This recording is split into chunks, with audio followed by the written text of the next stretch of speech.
the very disruptions that leaders must embrace, instead of complaining about them and arguing about them and pretending that they all go away, we have to understand that we need to develop human capital development, technology, innovation, and an ecosystem development. Because if we don't reinvent all of these systems collectively, which is very hard to do when we know that we have collective burnout, we're in this very tricky situation that we don't know how to do that. And it's hard for people to let go on how to do that, which is why I wrote the book. So CEOs are able to quietly, confidentially have a book to quietly read, understand how they need to shift so they can come into the meetings, their Monday morning meeting and say, okay, I've had some thoughts about this. This is the way that we need to go. Because as we all know, it's very rare for CEOs to say, okay, let's get an entire leadership team in here to help us figure out how to deal with this kind of change, because change is really, really hard. And really, this is why I wrote the book, to help CEOs realize they're able to make that change happen. And their children's children are going to be so grateful to them for making that shift.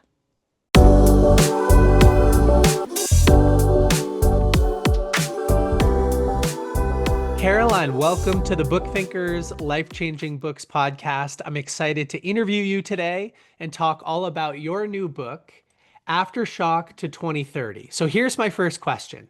The dedication to your book reads, quote, "For your children, because they will live with, honor, and breathe the choices you make today." Why did you decide to write the dedication in that format, and what does it mean to you? Thanks for asking that question, and thanks for having me.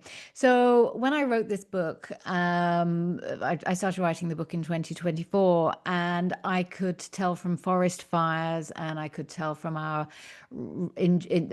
deep addiction to capitalism and consumerism and the way we were living and the way we were building our businesses, that we weren't focusing on building a future for our children, for my children's children. And I have a 22-year-old and an 18-year-old, and they want children, and I'm scared for them. And I think every generation says that about their children and their children's children. But in particular now, when I heard in 2023 that from the UN that we had until 2030 to reverse the climate catastrophe that we are basically on the edge of before it becomes irreversible. And we all look left and right saying, well, how are we going to solve this? How are we going to do something about it? Are we expecting governments to do something about it? I'm recycling. I'm doing this. How am I able to support what I need to do? Meanwhile, there have been so many shifts for ourselves at work. AI has been coming in. A lot of people feel under threat that they're going to have their jobs taken by AI, or they're trying to future-proof themselves so AI can't take their jobs. And really, all of those attitudes, I believe we need a mindset shift, and that mindset shift needs to be along the lines of, we're in a world where we're going over the cliff edge that is going to be irreversible, where maybe our houses are not going to be, we're not going to be able to maintain our houses. We may not be able to be insured for our houses. They may be blown away by the next climate catastrophe, or we're going to be too hot to be able to have enough, to have the right soil, to have supply chains bring us food. How the heck are we going to solve this?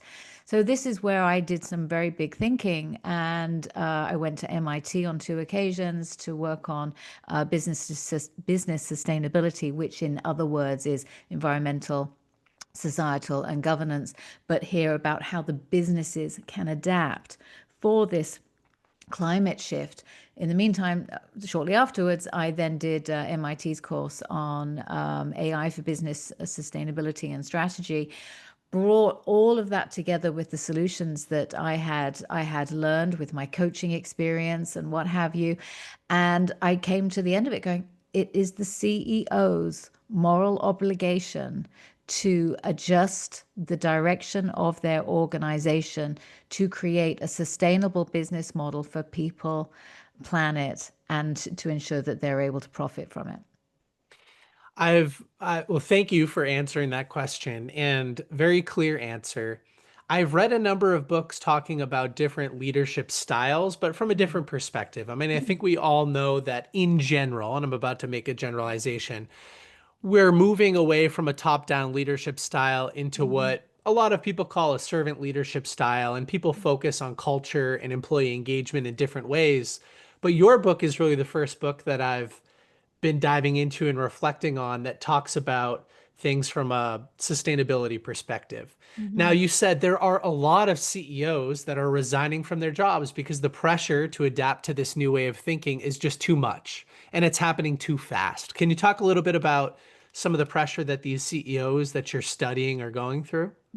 It's a systemic answer that I have for you here because we're going from one paradigm to another.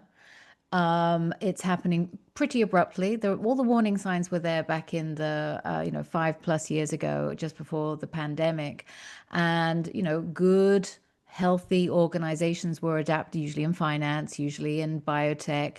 All of these very big industries were going down that particular path to bring in AI or to bring in ESG governance and what have you. And they've done very well. The CEOs in those environments have typically done pretty well.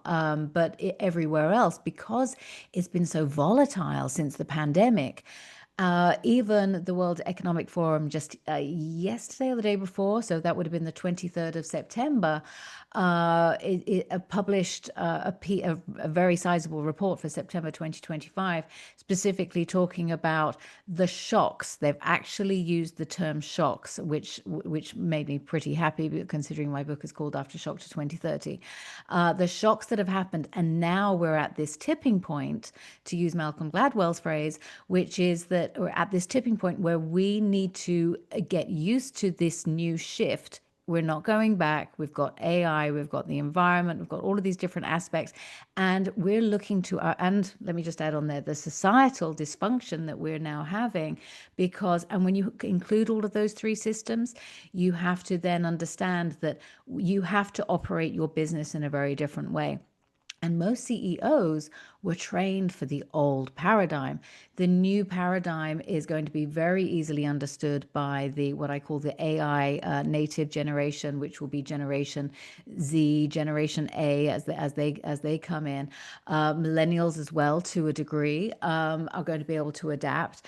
But the real opportunity here is for CEOs to make the shift now, and it's a mindset shift. It's an in-body shift, because we're so used to working in a particular way that to abandon that is going to feel like the greatest culture shock of anyone's career.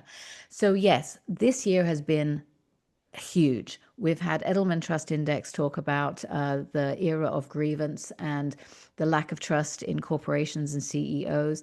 There's a lot of societal unrest with what's happening globally. It isn't just North America. You just have to look at Europe and Asia and various other parts of the world to know that this is a global phenomenon. This is not a localized situation. And it is a lot for normal human beings to be able to deal with, but also with CEOs.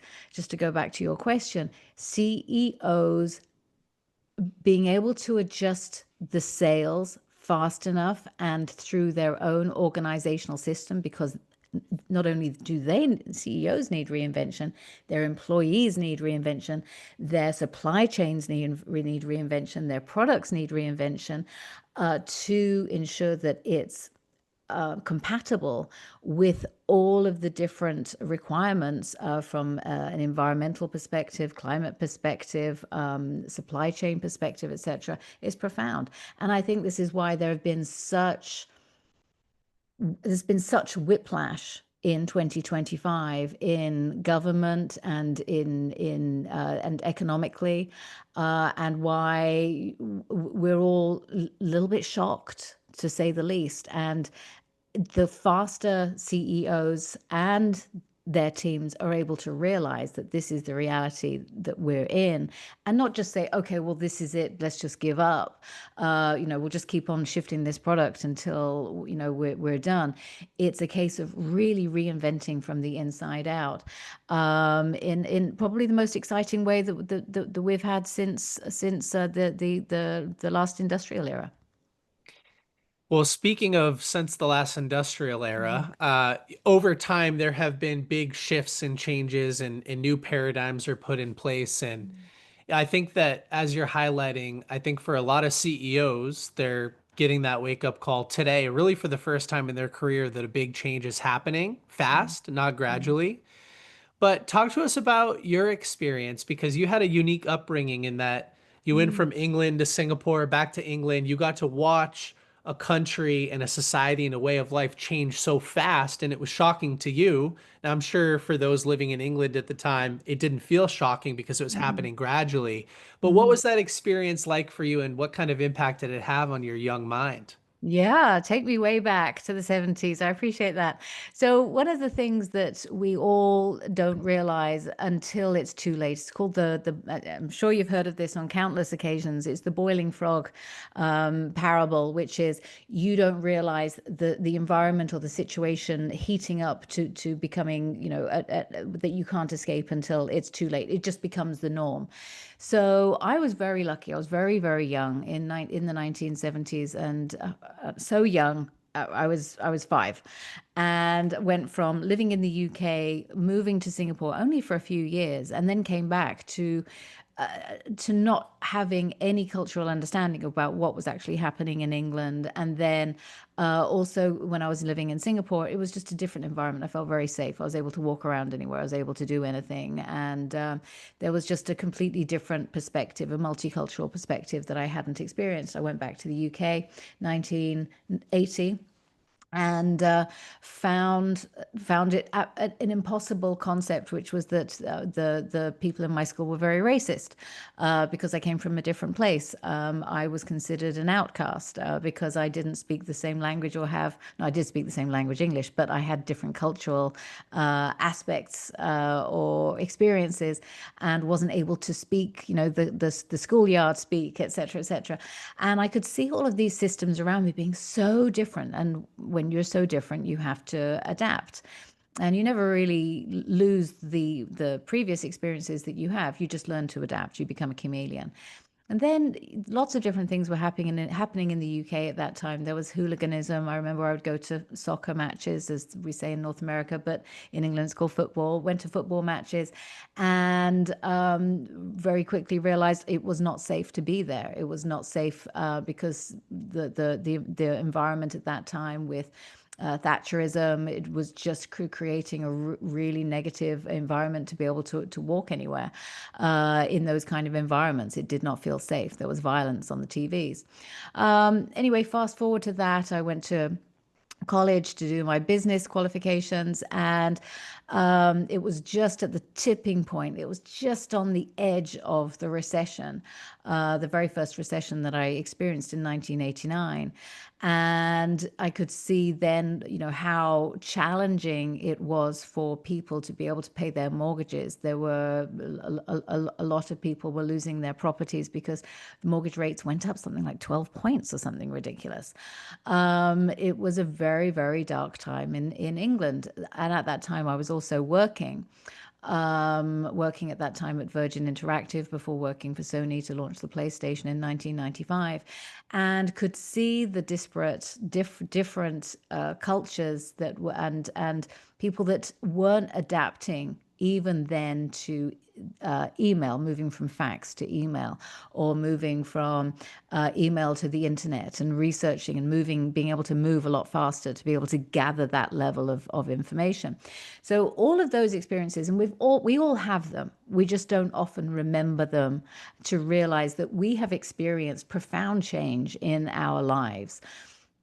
And through to 9/11, through to the 2007, to the Lehman Brothers situation, through to the pandemic, and to where we are today. We've all gone through these seismic economic challenges that have impacted us so significantly. It meant that we had to potentially relocate country to find employment. That was something we had to do back in 2005 when there was a recession from the UK moving here to Canada.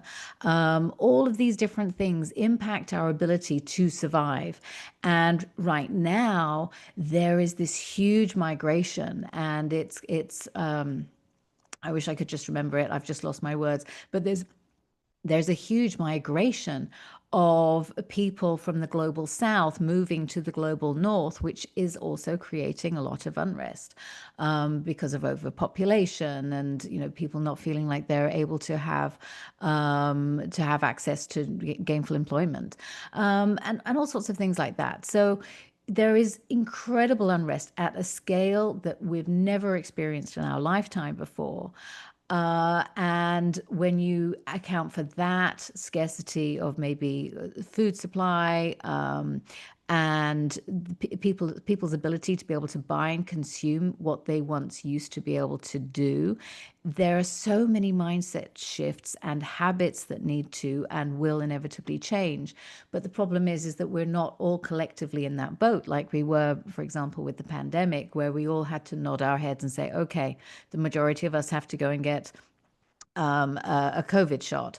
So so to ensure that we don't break the system if we're all ill at the same time. And we haven't had that kind of collective global agreement of ensuring that we do the right thing. And I think we're on that tipping point right now. We just have to look at the World Economic Forum, what they're trying to do right now with regards to sustainability and leadership and the kind of language that they're using. And I'm just going to bring up the notes that they said. So Philip Grosskirth, he's the insight leader at the World Economic Forum. And he shared the chief economist's latest report just this month.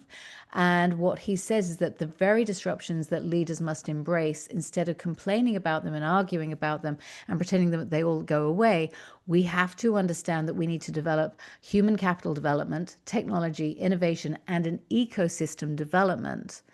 Because if we don't reinvent all of these systems collectively, which is very hard to do when we know that we have collective burnout, we're in this very tricky situation that we don't know how to do that.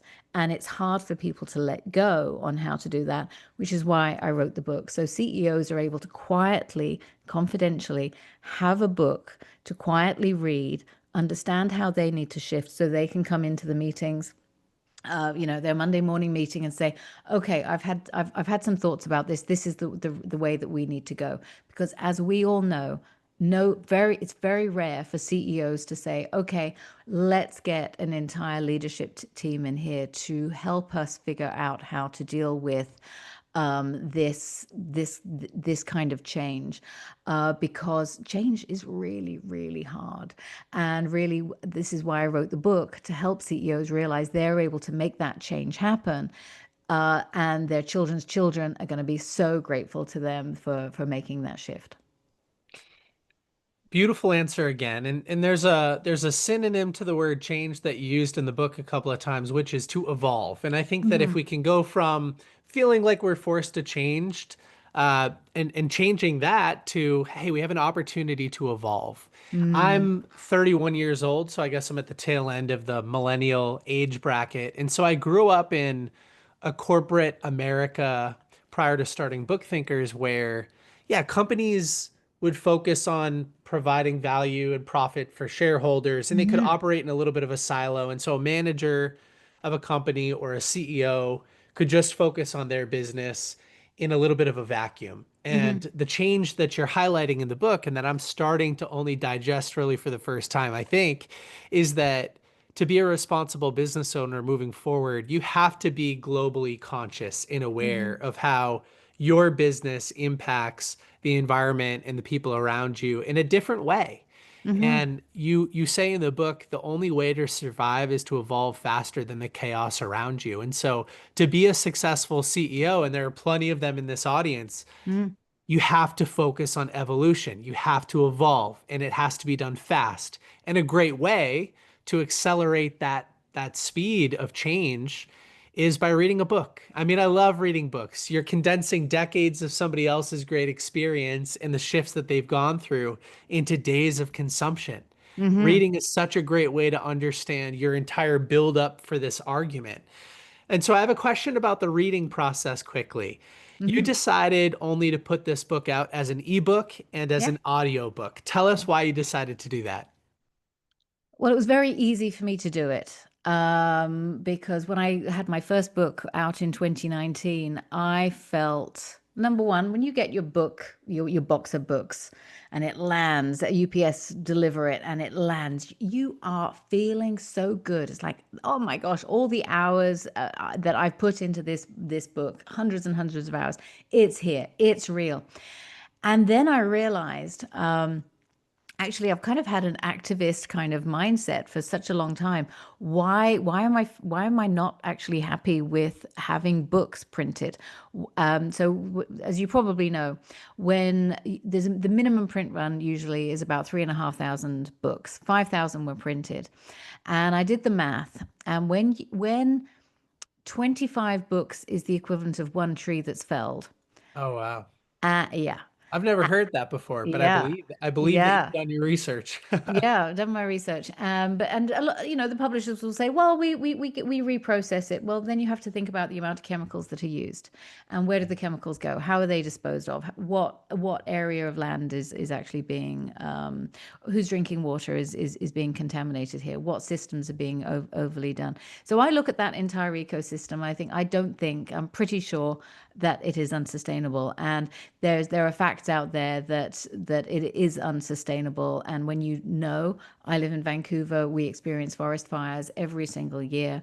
The forest fires that happen up in the northern side of Canada, which pollutes North American air, is so significant that, sometimes our air quality is worse than Beijing or any other part of the world at any given time.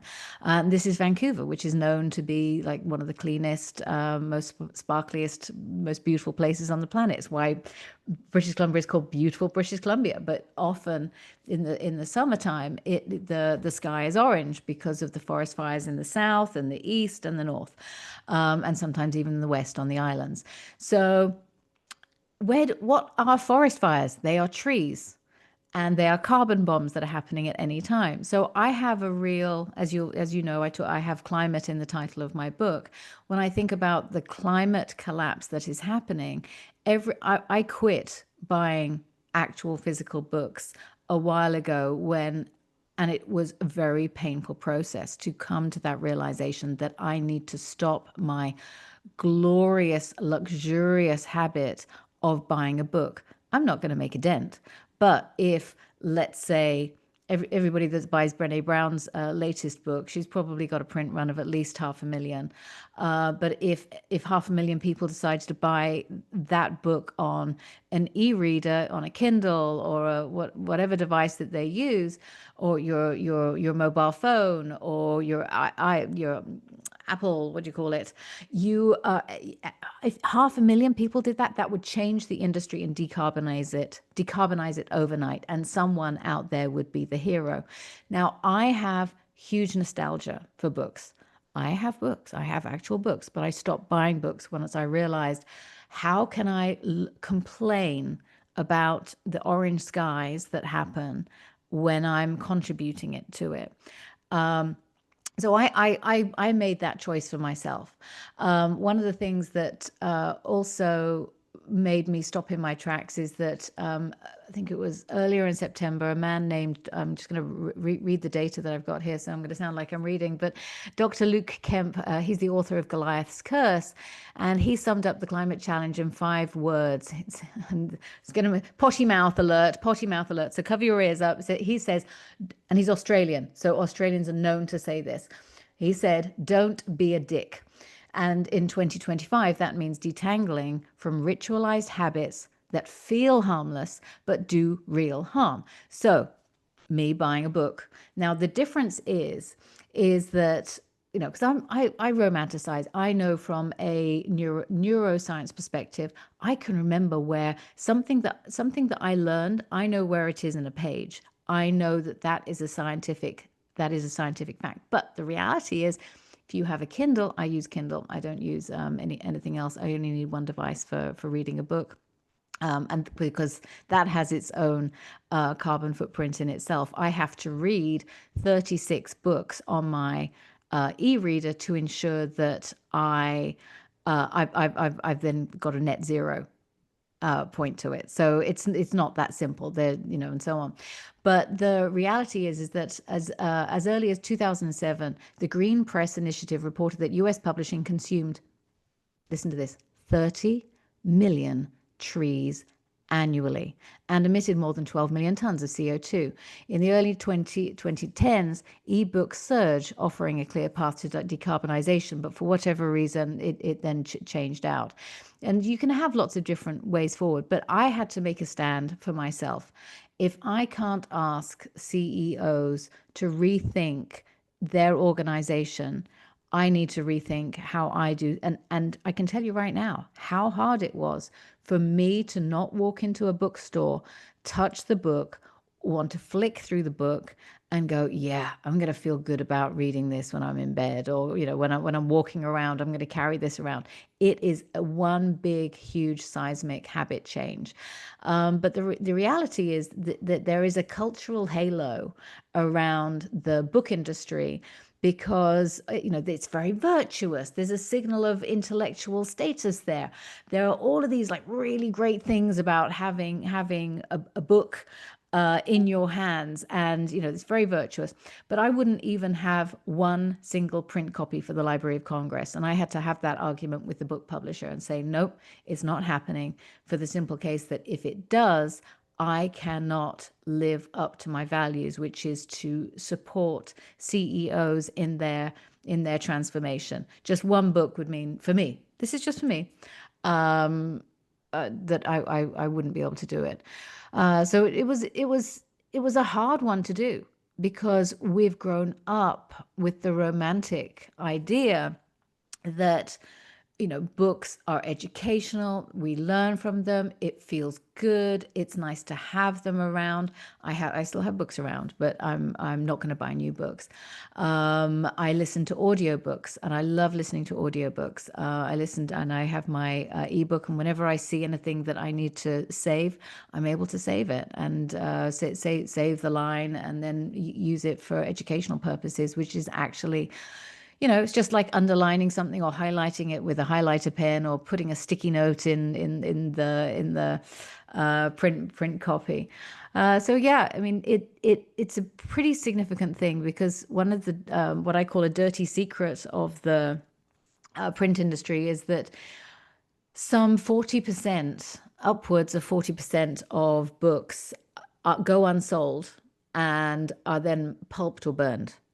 So a lot of people have argued with me, and the argument will continue until I die probably, which is that people say, well, at least the carbon is intact. It's like, yeah, so all the books I have, they're intact. I'm not going to destroy them, the ones that I have, because I will just be adding more carbon into the planet, and that means that we're going to have more carbon. We're going to have more climate challenges. Which means more hurricanes. If we all changed in some way and we got used to and we normalized it and we made it a very en vogue concept, we're still reading, we're still learning, we're still being entertained. It's just on a different platform. And I have a joke that I tell people, and so I hope nobody's offended with this, but guess who had the first tablet? Who downloaded the first tablet? Who? Moses. True. Because he had his tablet and he downloaded the information from the cloud from, that's just my silly joke there. It's just like, tablets have always been there. Well, I am at a loss of words. It's funny that I've worked in this industry now for a long time, and I was unaware that 25 books equaled one tree, or that it takes reading 36 ebooks on a Kindle to get to net zero, and I had an inkling that 40% of books go unread or more. Hmm. That one is the least surprising to me, I Yeah. suppose. Well, the new one, another data point for you is that so if I download an ebook or an audiobook, it's zero point 0.3 pounds of carbon, because you're storing it electric, from an electrical perspective. It's slightly less for audiobook, believe it or not. But here's the interesting thing: for a book, a normal book, you're looking at anywhere between 3 to 7 pounds per book of carbon Hmm. that is used. And if I had done a print run of a minimum of 3,500 books for my Aftershock to 30 book, 3,500, that I would have needed 368 mature trees to offset the carbon that I would have used to print those. And guess what? With trees burning in forest fires and trees being cut down, I would have to, I don't know, I don't live in a Roblox or a Minecraft world where I can just make trees in 5 minutes. This is, it takes a couple of decades for trees to become mature and they're burning. Yeah, and just 3,500 is 140 trees just for the paper too. So that's all of this is really interesting, and I'll share with you as a book influencer that Mm, I'm without submitting, I'm on so many publishers' lists where I just mm, get books shipped to me automatically in the of mail that I'll course. never read. I never opted in to receive them. No. I'm just on a list of Yeah. some type of influencer distribution. And so a lot of those books, they get donated to a Hmm. 501c3 Beautiful. or given out to my audience, but a lot of them will never be read. And that is sad. And I'm also a really big advocate for reading the books that you buy. I think that Yes. I'm not wearing any of it today, but a lot of our swag says read less and apply more because Oh, I love that. I love that. So, yeah. I just want to say, I mean, publishing doesn't rival aviation, cement, fast fashion, or beef production. It doesn't, but it's there. I would argue it's in the top 10. It's a carbon sink. Hmm. And I had somebody on my own podcast, and he was saying to me that Canada is the forestry is the number one of the has the highest carbon debt in the world or something like that. And it's like, well, that's how books are made. So it's really tough. We have to, how we make our decisions. It's a very overwhelming, very hard challenge that we each have to reckon with. And you just have to think how hard it was when during the pandemic when we were told we couldn't do X, Y, and Z. I mean, it made it very, very hard. Very hard. We didn't know what to do with ourselves, that we didn't have that freedom of choice. And we still have freedom of choice. But at the same time, if we are wanting if we're aware, let me say this instead, if we are aware that we are able to make the choice and we can all do it together, and we do generally start to feel better about it. Awareness is the first step. I mean, I think about, Hmm. I'll share an experience with you that I had recently as it relates to this subject.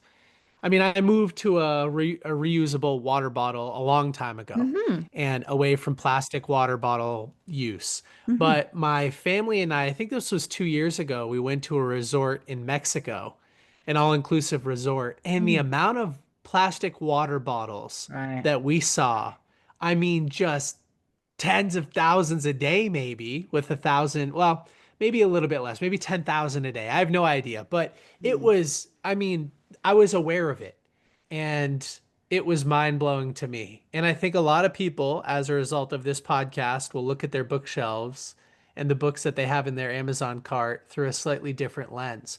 I'll Yeah. share with you quickly too that one of my greatest mentors, he's a memory guru and he talks about the benefits of using a Kindle.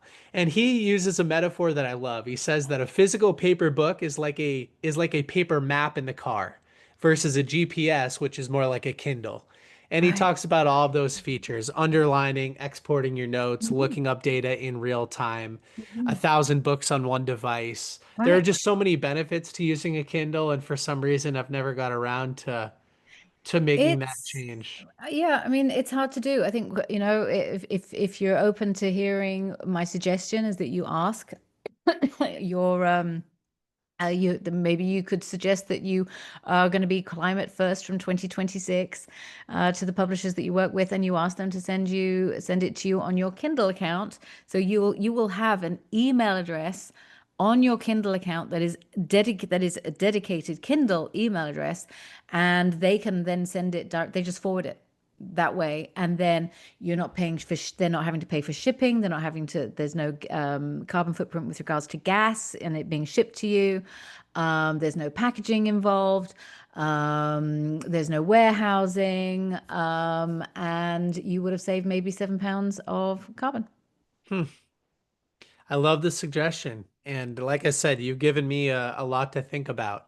And so I'm happy that we've had this discussion. I do, because time flies when you're having Mhm. fun. We're already over 30 minutes into the conversation. I want to read something from the beginning of your book and ask a couple of questions, helping you give a better preview for the book to my audience before we wrap Mhm. up. Does that sound fair? Lovely. Okay. So on page 22, you said you won't need a PhD in organizational psychology, climate change, or AI to read this book, but you will need curiosity and a willingness to look inward as much as outward. In the chapters ahead, I'll be introducing ideas that may feel unfamiliar at first: nervous system regulation, trauma informed leadership, emotionally intelligent AI, and why your body might be the most underutilized leadership tool you have. So, tell us a little bit about what the audience can learn inside of this book outside of how to be a more aware CEO. Do we have another half an hour? Okay, I'll be fast. Okay. The reader is going to learn that. So there are three different sections. The first section is really realizing or understanding where they are right now, in the world, and the reality that is there. Section two is being able to see the greater aspect of the world where we are with AI with regards to humans trauma, how they're able to how people are adapting, and all of the different generations, different cultures that are all colliding, all intersecting, all communicating potentially in different ways, and the data that's there. I even have a section in there about how to avoid prison, and which is a genuine perspective based on a co-author of mine, when we wrote an article for Harvard Business Review, because he had gone to prison, and how to basically avoid that, because we get so kind of caught up in making a quick buck, when it comes to the capitalist quarterly target systems that are happening, or that have been happening for over a century. So one of the challenges is that there you're looking at all of the elephants in the room, and in each chapter you're then identifying, or there are these reflections for you to do in private, and some to do with your C-suite. Or if you're not in a C-suite, in the C-suite, you're able to review it and do the work yourself as well, which is going to be pretty meaningful. And it's deep work. This is why I encourage a level of curiosity, because when we have to look into ourselves to understand our own operating system and our mind, and how we interact with all of the different points, from a societal and environmental, and organizational, and governance system, it's pretty overwhelming. And so this is the amalgam of everything, that any CEO needs to be able to deal with. And then the very last section is how you can implement this right now. It's actually the shortest and most impactful, most this is what you need to do next to ensure that your organization is future ready. And I put that into a 100-day program, because I also run a 100-day group. But with this, it's in particular to ensure that leaders can say, okay, this isn't going to take 2 years because everyone else is going to say, this is going to take 2 years. Nobody has 2 years. So it's a 100-day program on how to do that reset, but to start from the very beginning so one can see their own journey cycle and see how they are a part of it, and how they want to move forward in a really um, encouraging, exciting, adventurous way that will ensure that their children and their children's children are really proud of them. I'd like to highlight to the audience as well that you don't write in a style where, as a reader, as a business owner, violating a lot of these things, I feel attacked. I feel like I know what needs to change, and I'm aware of changes that are happening around me. And if I want my business to continue to survive and thrive and positively impact this planet, there are more opportunities to do that. And so, again, it's not a threatening style. You're not saying, hey, the world's going to end unless you do this. You're just saying, it might, so pay attention. Um, quick question for you before we wrap things up. Mm-hmm. You had a concept in here which I did want to explore selfishly, and that was a takeaway you had that neuroplasticity is the meaning of life, and from understanding comes growth. Talk to us a little bit about that philosophy. Mm. So thank you. It's my favorite phrase next to my second one that you would have noticed, which is from understanding comes growth. And they're both interconnected, actually, because when we learn something and then we apply it, some people might call it the purple platypus, or somebody might call it, people are now calling it, the kind of AI. What is that? What are people calling it right now? AI junk or whatever people are calling it. You're able to create anything in AI right now, and you can create an absolute masterpiece of a document or a deck. But can you apply it? No, because you haven't gone through the actual hard work of finding the understanding what is going on with all of the interconnected aspects, using empathy to understand how this might hit with the various audiences, and then being able to say, okay, and then this is how we would apply it, and this is how we need to discuss it, and this is how it needs to go. That is when you're dealing with a really difficult challenge, and then you reach the summit and you go, whew, that all is a brain experience that we have where we've achieved it, we've unlocked, it's achievement unlocked using gaming speak, and you're able to just go, yeah, this is great. So neuroplasticity is the meaning of life. When we reach those summits in our mind, it could be going to the gym every day and lifting 5 pounds heavier or 10 pounds heavier. It could be completing a marathon. It could be achieving making your meeting minutes happen that much faster because you're using AI and people are understanding it a lot faster. We experience such amazing chemicals in our brain. And when we're able to bring all of that along to enable us to grow, to our brains to grow, and we develop our relationships and we develop our companies and we develop everything that much better, it's the meaning of life. And it is the most amazing thing once you realize it. But you have to go through, unfortunately, pain. You have to go through that difficult pain, which is why I'm addicted to doing MIT courses, because it is painful. You're doing 20, 40 hours a week, understanding the challenges that you've never experienced in your life before. It's like writing a book as well. You're writing something from the beginning. When you get to the end of your first draft, your brain has changed. The way you see the world has changed. And I'm inviting with this book for people to change their brains so they're able to move forward. That was amazing. Yeah, thank you for sharing that. We're very like-minded in that way. I mean, I'm an advocate for reading full books, not book summaries, for the same reason. One of my early influences was a book called The Art of Learning by Joshua Waitzkin.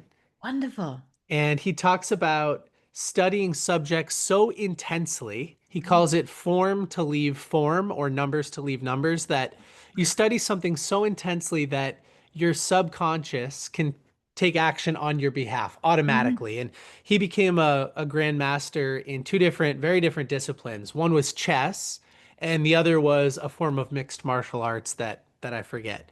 And he did it by studying so intensely and overcoming challenges. And I Mhm. believe you're right in that your brain needs to go through the change. You can't just, AI can't just do everything for you. And the definition for the meaning of life that my audience has heard me use, which I think is very in line with yours, is to enjoy the passage of time.